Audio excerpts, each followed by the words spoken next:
अस्सलाम वालेकुम। मैं हूँ आरज़ू अंसारी। उम्मीद करती हूँ आप सभी खैरियत से होंगे। अल्लाह आप लोगों को ऐसे ही खुश रखे।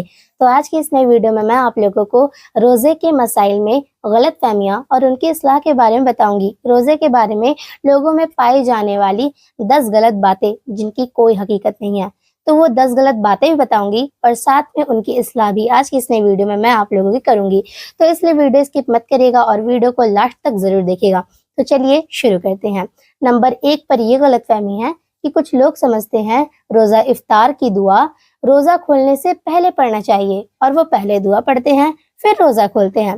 तो सही मसला ये है कि रोजा इफ्तार की दुआ रोजा खोलने के बाद पढ़ना चाहिए। बिस्मिल्लाह शरीफ पढ़कर रोजा खोलें, फिर कुछ खाने के बाद जो दुआ पढ़ी जाती है उसको पढ़े। आप इस हदीस को देख सकते हैं फतावा रजविया जिल्द नंबर 4 सफ़ा नंबर 651 में। नंबर 2 पर यह गलतफहमी है कि बहुत लोग समझते हैं उल्टी होने से रोजा टूट जाता है। तो सही ये है कि खुद ब खुद यानी खुद से कितनी ही उल्टी हो इससे रोजा नहीं टूटता। सिर्फ 2 सूरतों में रोजा टूट जाता है। वो 2 सूरतें ये हैं कि पहला, रोजा याद होने के बावजूद जानबूझकर उल्टी की, मसलन उंगली वगैरह हलक में डालकर उल्टी की और वो उल्टी मुंह भर हुई तो रोजा टूट जाएगा, बशर्ते कि ये खाने पीने या बहते हुए खून की वो उल्टी हो। और नंबर 2 पर है बगैर इख्तियार के मुंह भर उल्टी आई, एक चने या उससे ज्यादा मिकदार में वापस हलक से नीचे हो गई यानी कि लौट गई तो रोजा टूट जाएगा। आप इस हदीस को देख सकते हैं रद्दुल मुख्तार अला दुर्रे मुख्तार जिल्द नंबर 3 सफ़ा नंबर 450 से लेकर 452 तक। और नंबर 4 पर यह गलतफहमी है कि कुछ लोग समझते हैं सहरी में आंख ना खुले और सहरी खाना छूट जाए तो इससे रोजा नहीं होता है। तो चलिए मैं इसका जवाब आप लोगों को बताती हूँ।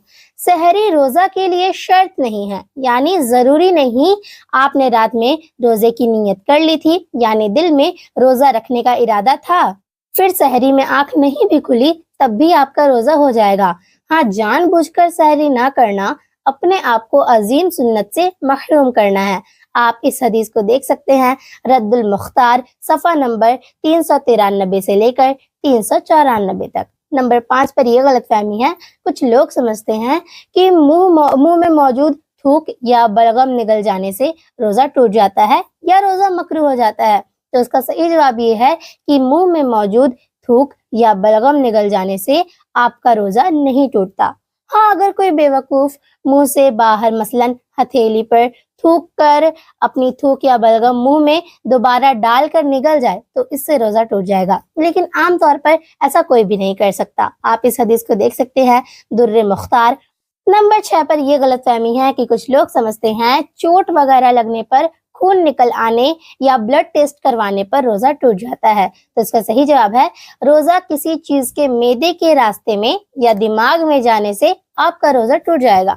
जिस्म से कोई चीज बाहर आने पर रोजा नहीं टूटता। खुलासा ये है कि खून जख्मी होने पर निकले या फिर ब्लड टेस्ट करवाने के लिए निकलवाएं, इससे आपका रोजा नहीं टूटता।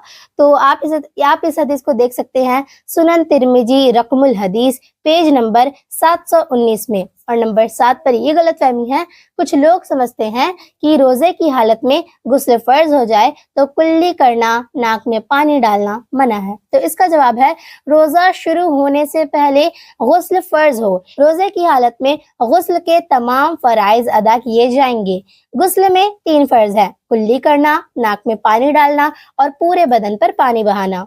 इसके बगैर ना आपका गुस्ल होगा और ना ही आपकी नमाज होगी। आप इस हदीस को देख सकते हैं अल तहारत जिल्द नंबर 1 सफ़ा नंबर 311 से 312 तक।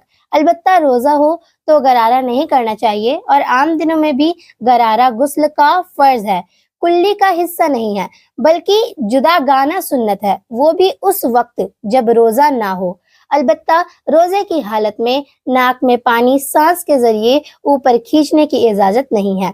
और आप इस हदीस को देख सकते हैं नमाज के अहकाम सफ़ा नंबर 102 में। और नंबर 8 पर यह गलतफहमी है कि कुछ लोग समझते हैं जब तक अजान होती रहे सहरी में खाना पानी जारी रखा जा सकता है, इसलिए अजान होती रहती है और वो खाते रहते हैं। तो चलिए इसका जवाब बताती हूँ। अजान फजर और नमाज फजर का वक्त तो کب شروع ہوتا ہے؟ جب سحری کا وقت ختم ہو جاتا ہے۔ جو سحری کا ٹائم ختم ہونے کے بعد بھی کھاتے پیتے رہتے ہیں، اس نے اپنا روزہ برباد کر دیا، اس کا روزہ نہیں ہوگا۔ یعنی اذان ہوتی رہتی ہے اور وہ کھاتے پیتے رہتے ہیں تو اس کا روزہ نہیں مانا جائے گا۔ آپ اس حدیث کو دیکھ سکتے ہیں فیضان رمضان صفحہ نمبر 110 میں۔ اور نمبر 9 پر یہ غلط فہمی ہے کہ کچھ لوگ سمجھتے ہیں روزے میں انجیکشن لگوانے سے روزہ ٹوٹ جاتا ہے۔ تو اس کا صحیح جواب ہے انجیکشن خواہ گوشت میں لگوایا جائے یا رگ میں، اس سے روزہ نہیں ٹوٹتا۔ البتہ علماء نے روزے میں انجیکشن لگوانے کو مکروہ بتایا ہے، جب تک خاص ضرورت نہ ہو نہ لگوائے۔ خاص ضرورت پر روزے میں بھی انجیکشن لگوا سکتے ہیں، اس سے آپ کا روزہ نہیں ٹوٹے گا۔ تو آپ اس حدیث کو دیکھ سکتے ہیں غلط فہمیاں اور ان کی اصلاح صفحہ نمبر 71 میں۔ آج کل ہمارے یہاں ایک اچھی پرمپرا ہے کہ لوگ اپنے علاقے کے امام صاحب، مؤذن صاحب اور حافظوں کی خدمت کرنے کی کوشش کرتے ہیں، خاص کر رمضان کے مہینے میں۔ زیادہ تر لوگ 27ویں رمضان کو عید کے کپڑے تحفے میں دیتے ہیں، جو یقیناً اچھی بات ہے، لیکن کبھی کبھی ہم نیک کام کرتے ہوئے کچھ باتوں کا دھیان نہیں رکھتے، جس سے فائدہ کم اور مشکلیں زیادہ ہو جاتی ہے۔ اگزامپل کے لیے 27 رمضان کو کپڑے دینے کا چلن بہت زیادہ ہے، جبکہ ان دنوں ٹیلر کے پاس بہت زیادہ پہلے سے ہی کام ہوتا ہے، بہت زیادہ کپڑے ہوتے ہیں۔ کئی ٹیلر تو 15 رمضان کے بعد نئے کپڑے سلنے سے منع کر دیتے ہیں، کیونکہ وہ بہت زیادہ بزی ہو جاتے ہیں۔ ایسے میں اگر کوئی 27 رمضان کو کپڑے دے تو انہیں عید پر پہننا مشکل ہو جاتا ہے۔ اسی طرح زیادہ تر لوگ صرف کپڑے ہی دیتے ہیں، جس سے امام صاحب یا مؤذن صاحب کے پاس زیادہ کپڑے اکٹھا ہو جاتے ہیں، لیکن ان کی دوسری ضروری چیزیں پیچھے رہ جاتی ہیں۔ رمضان میں لوگ غریبوں کو بھی راشن دیتے ہیں، جو کہ اچھی بات ہے، لیکن اگر کوئی صرف راشن ہی دے تو باقی ضروری خرچے جیسے گیس، بجلی کے بل کیسے بھریں گے؟ اس لیے سب سے اچھا ہے کہ اگر کسی کی مدد کرنی ہو تو پیسے دیے جائیں، تاکہ وہ اپنی ضرورت کے اکارڈنگ خرچ کر سکے۔ سوچئے اگر امام کو 10 جوڑے نئے کپڑے مل جائیں، لیکن جب وہ گھر جائے تو پتہ چلے کہ ان کے بیوی اور بچوں کے لیے کچھ بھی نہیں آیا ہے، تو یہ کتنی عجیب بات ہوگی۔ اس لیے جب بھی کسی کی ہیلپ کریں، جب بھی کسی کی مدد کریں تو اس کی اصل ضرورت کو سمجھنے کے بعد مدد کریں، اور ہاں، خدمت کا جذبہ رکھتے ہوئے بھلائی کریں، اور یہ سمجھے کہ سامنے والے کا احسان ہے کہ وہ آپ کی دی ہوئی چیز لے رہا ہے، بدلے میں اللہ تعالیٰ آپ کو دنیا اور آخرت میں اس کا انعام دے گا۔ اور دیتے وقت اللہ کا شکر ادا ضرور کریں کہ آپ کو دینے والا بنایا اللہ تعالیٰ نے۔ کچھ لوگ غریبوں کی مدد کرتے ہیں، لیکن فوٹوز کلک کرتے ہیں، ویڈیوز بناتے ہیں، احسان جتاتے ہیں، جبکہ حدیث میں ہے کہ اگر داہنے ہاتھ سے دو تو بائیں ہاتھ کو بھی پتہ نہ چلے۔